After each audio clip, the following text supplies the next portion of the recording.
على سید الانبیاء والمرسلین خاتم النبیین امام المتقین قائد الغر المحجلین سیدنا و مولانا محمد المبعوث رحمۃ للعالمین وعلى آلہ الطیبین الطاہرین واصحابہ الراشدین المہدیین اما بعد فاعوذ باللہ من الشیطان الرجیم بسم اللہ الرحمن الرحیم کاف ہا یا عین صاد صدق اللہ مولانا العظیم ان اللہ و ملائکتہ یصلون علی النبی یا ایہا الذین آمنوا صلوا علیہ وسلموا تسلیما الصلاۃ والسلام علیک یا رسول اللہ وعلی آلک واصحابک یا حبیب اللہ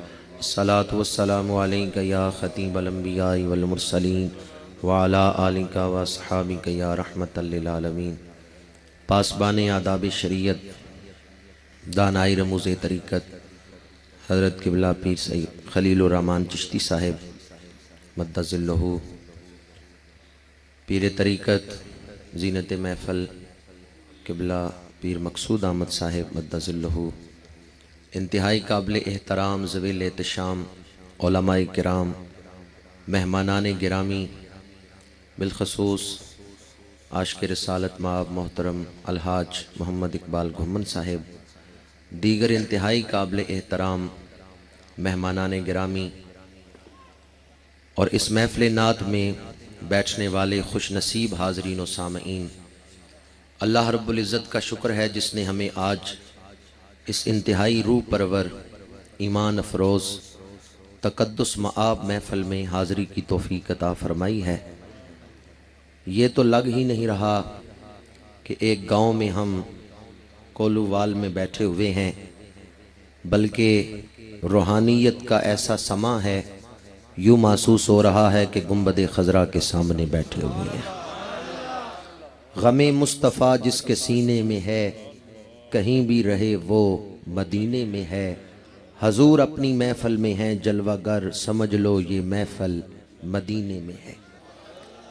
محفل اس چیز کا نام نہیں کہ باہر ہزاروں لوگوں کا اجتماع ہو، بلکہ محفل اس وقت محفل بنتی ہے جب دل میں محفل لگی ہوئی ہو، جب اندر محفل لگی ہوئی ہو۔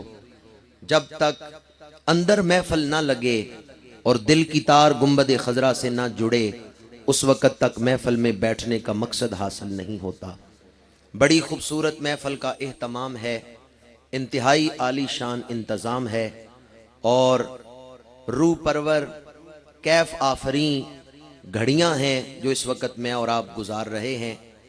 اس عظیم الشان محفل کے اہتمام پر میں حاجی میاں سرور علوی صاحب کو خراج تحسین پیش کرتا ہوں، جنہوں نے اس قدر عظیم الشان محفل کا اہتمام کیا ہے اور عمرے کے 5 ٹکٹوں کا اہتمام کیا ہے۔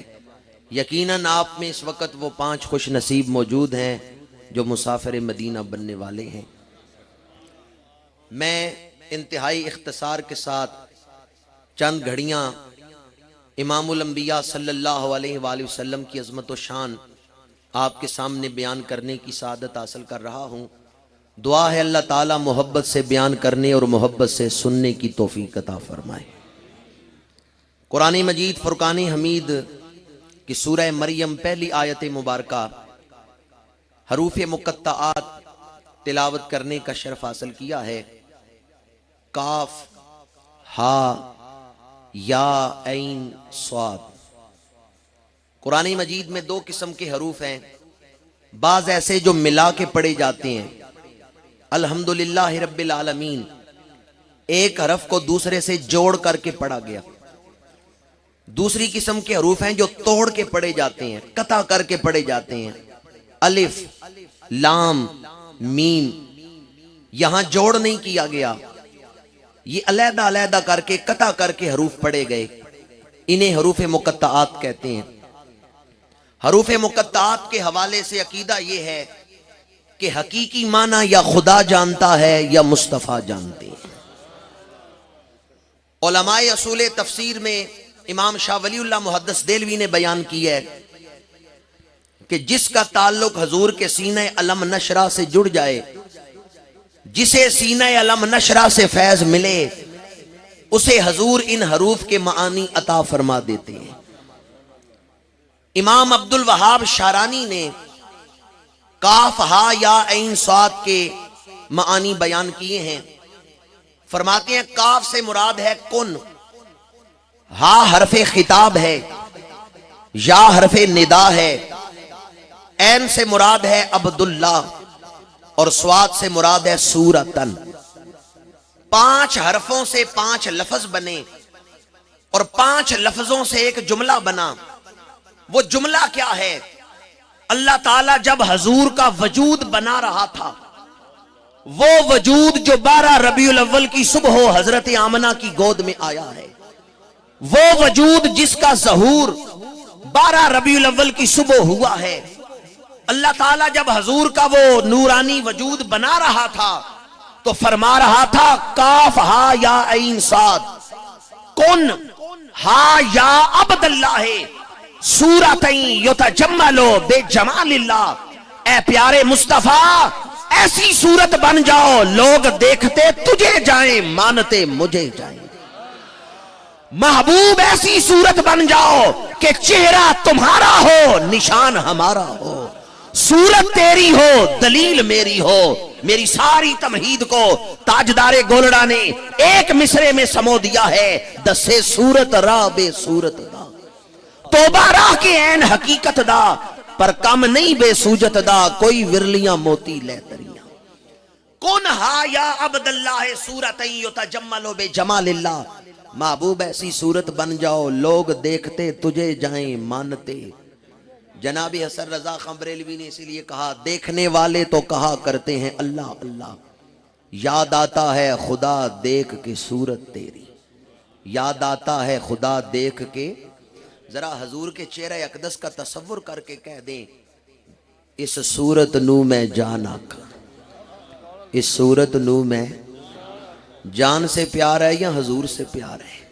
پتہ نہیں کون سی رات زیارت کی رات بن جائے، ادھر آپ حضور علیہ السلام کا ذکر کر رہے ہوں، ادھر حضور پردے ہٹا دیں، اپنا دیدار عطا فرما دیں۔ شاید آج کی رات ہی زیارت کی رات بن جائے۔ دسے صورت راہ بے صورت دا۔ اعلیٰ حضرت نے بھی کاف ہا یا عین صاد کا یہی ترجمہ لکھا ہے، کاف گیسو ہا دہن یا ابرو آنکھیں عین صاد، کاف ہا یا عین صاد ان کا ہے چہرہ نور کا۔ اعلیٰ حضرت نے بھی کاف ہا یا عین صاد کا یہی ترجمہ ہدایت کے بخشش میں کیا، اور تاجدار گولڑا نے اس کو یوں بیان کیا دسے صورت راہ بے صورت دا۔ حضور کی صورت نہ ہوتی تو قرآن میں بددعا کی صورت ہوتی؟ سارے نہیں بولے۔ حضور کی صورت نہ ہوتی تو قرآن میں بددعا کی صورت ہوتی؟ حضور کی صورت نہ ہوتی تو قرآن میں علم نشرہ کی صورت ہوتی؟ حضور کی صورت نہ ہوتی تو قرآن میں یاسین کی صورت ہوتی؟ حضور کی صورت نہ ہوتی تو قرآن کی 114 صورتوں میں سے کوئی صورت نہ ہوتی۔ حضور کی صورت نہ ہوتی تو 14 طبق کی صورت نہ ہوتی۔ حضور کی صورت نہ ہوتی تو تیری اور میری صورت نہ ہوتی۔ اس صاحب لولاک کی صورت نہ ہوتی تو رب سے ملنے کی کوئی صورت نہ ہوتی۔ دسے صورت راہ بے صورت دا، توبہ راہ کے عین حقیقت دا، پر کم نہیں بے سوجت دا، کوئی ورلیاں موتی لے تریاں۔ اس صورت نو میں جان آکھاں، اس صورت نو میں، ذرا جان کا زور لگا کے ایک دفعہ کہہ دیں صورت نو میں جان آکھاں۔ حضور کی حدیث ہے بہقی شریف میں، لا یؤمن احدکم حتی اکون احب الیہ من نفسہ، جب تک اپنی جان سے بڑھ کے میرے ساتھ پیار نہ کرو تمہارا ایمان کامل نہیں ہو سکتا۔ اس صورت نو میں، اور یہ صورت نو میں جان آکھاں۔ جانتے ہیں نا کس دور میں زندگی گزار رہے ہیں؟ جس دور میں دستانک ورسز لکھی گئی، جس دور میں ہالینڈ سے فتنہ نامی فلم بنائی گئی، جس دور میں توہین آمیز خاکے شائع کیے گئے، ان کافروں کا خیال یہ ہے کہ مسلمان جیتے جی نبی کا نام لینا چھوڑ دیں گے، ان اوچیات کنڈوں سے مسلمانوں کے دلوں سے حضور کا پیار نکل جائے گا۔ پر آج اس محفل نعت میں بیٹھنے والوں، ایک بار یوں للکار کے حضور کا ذکر کر دو، پتا چلے غلامان مصطفیٰ کی غیرت زندہ ہے۔ اس صورت نو میں ایک بھرے مجمع نے جان کہا، پر اس طرح نہیں کہہ سکے جس طرح اکیلے خواجہ غلام فرید نے کہا ہے۔ آج سے 105 سال پہلے کوٹ مٹھن کے ٹبوں پہ بیٹھ کے خواجہ غلام فرید نے حضور کو جان کہا، آج بھی اس ریت کے ذروں سے عشق کی خوشبو آ رہی ہے۔ میڈا عشق بھی تو، میڈا یار بھی تو، میڈا دین بھی تو، ایمان بھی تو، میڈا جسم بھی تو، میری روح بھی تو، میڈا قلب بھی تو، جند جان بھی تو، میڈا قبلہ کعبہ مسجد تے حرم، میڈا مصحف تے قرآن بھی تو، میڈا دھرم بھی تو، میڈا بھرم بھی تو، میڈا شرم بھی تو، میری آن بھی تو، میڈا حج نمازاں فرض فریضے صوم صلاۃ آسان بھی تو، میڈا ذکر بھی تو، میڈا فکر بھی تو، میڈا ذوق بھی تو، وجدان بھی تو، کل نبیاں دا سلطان بھی تو، نال عرشاں دا مہمان بھی تو، جے یار فرید قبول کرے سرور بھی تو، سلطان بھی تو، نہ کم تر کہتر آ کر ادنا، لا شے لا امکان بھی تو، میں مقدی گل مکا دیواں، میرا دین بھی تو، ایمان بھی تو۔ سبحان نعرہ تکبیر، جو مانتے ہیں صرف وہ بولے نعرہ تکبیر، نعرہ رسالت، نعرہ رسالت، عظمت و شان مصطفیٰ، علماء اہل سنت۔ میرے تو آپ ہی سب کچھ ہے رحمت عالم، میں جی رہا ہوں زمانے میں آپ ہی کے لیے، میں مقدی گل مکا دیواں، میرا دین بھی تو۔ خواجہ غلام فرید نے جان کہا، اس طرح کہا کہ آج بھی اس فضا سے عشق کی خوشبو آ رہی ہے۔ حضور علیہ السلام جان سے زیادہ پیارے ہیں۔ تاجدار گولڑا نے یہی بات لکھی، صورت نو میں جان آکھاں، جان آکھاں کے جانے جہان آکھاں، سچ آکھاں تے رب دی شان آکھاں، جس شان تو شانہ، اے ہو صورت شالا پیش نظر، روے وقت نزا تے روز حشر، وچ قبر تے پلتیں جد ہوسی گزر، سب کھوٹیاں تھیسن تد کھریاں۔ ریاض الجنہ میں بیٹھے ہیں اور عرضی پیش کرتے ہیں، حجرے سے مسجد آؤ ڈھولن، نوری جھات دے کارن سارے سکن۔ عشاء سے لے کے اب تک کیوں بیٹھے ہوئے ہیں؟ نوری جھات دے کارن سارے سکن، دو جگ اکھیاں رادہ فرش کرن، سب انسو ملک حوراں پریاں۔ یا رسول اللہ آپ تشریف لائیں تو آپ کے قدموں پہ میں اپنا سب کچھ نچھاور کر دوں۔ حضور علیہ السلام کے دیدار کے مشتاق بیٹھے ہیں، دو جگ اکھیاں رادہ فرش کرن، سب انسو ملک حوراں پریاں۔ اور حضور کے چہرے اقدس کی تعریف صرف یہ عرفاء اور ہمارے اولیاء ہی نہیں کرتے رہے، بلکہ حضور علیہ السلام کے حسن لا یزال کی تعریف صحابہ جو حضور کے سامنے بیٹھنے والے ہیں، جناب ابو سفیان بن حارث نے کلمہ پڑھا تو نعت لکھی، نبی کانا یجل الشک انا بما یوحا الیہ وما یقول فلم نر مثلہ فی الناس حیا ولیس لہ من الموت عدیل۔ کوئی مثل نہیں ڈھولندی، فلم نر مثلہ فی الناس حیا، کوئی مثل نہیں ڈھولندی، چپ کر مہر علی اتھے جا نہیں بولندی۔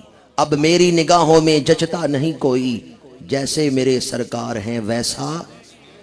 کاف ہا یا عین صاد، محبوب ایسی صورت بن جاؤ کہ تمہاری صورت ہماری دلیل بن جائے، چہرہ آپ کا ہو نشان ہمارا ہو۔ اب کتنی حدیثیں ایسی ملتی ہیں، کفار نے حضور کا چہرہ دیکھا کلمہ پڑھ لیا ہے، حضور علیہ السلام کی زیارت کی، کفر کے تالے ٹوٹ گئے ہیں، ایمان نصیب ہو گیا ہے۔ بخاری و مسلم کی متفق علیہ حدیث ہے، حضور نے فرمایا من رآنی فقد رأى الحق۔ اعلیٰ حضرت نے اسی کا ترجمہ کیا، کشف راز من رآنی یوں ہوا، تم ملے تو حق تعالی مل گیا۔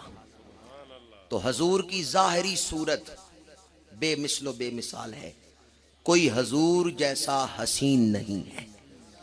حضرت یوسف بڑے حسین ہیں، پر معراج کی رات وہ بھی حضور کے راستے میں طالب دیدار بن کے کھڑے ہیں۔ خالق نے تجھے ایسا طرحدار بنایا، یوسف کو تیرا طالب دیدار بنایا۔ حضور کی صورت بے مثال ہے، اسی طرح حضور کی سیرت بے مثال ہے۔